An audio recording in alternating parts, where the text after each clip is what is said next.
Здравствуйте, друзья мои!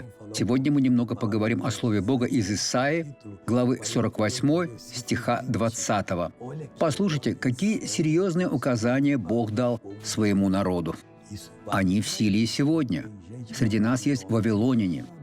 Вавилон был обителью мистицизма, где искажали Слово Божье и даже вносили в него определенные изменения, чего мы не должны делать.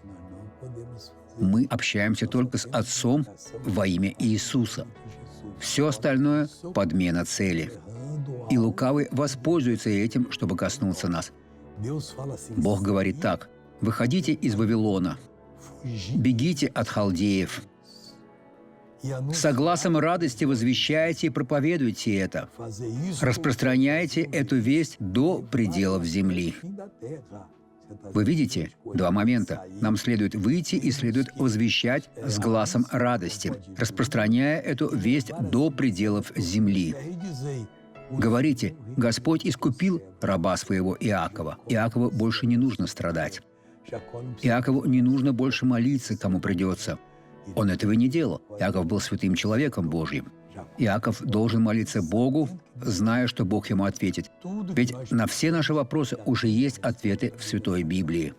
Ваш ум отверзся, вы что-то поняли, держитесь за это. Верьте, и Бог вас благословит во имя Иисуса. Скоро мы помолимся, а пока посмотрите это свидетельство. От какой боли вы страдали? Доктор Суарес, в прошлом месяце, в апреле, я попала в аварию, из-за которой у меня пострадали ребра, а также был ушиб печени. Я была вынуждена в связи с этим носить корсет. И из-за этих болей я не могла поднять руки, так как это вызывало у меня очень сильную боль.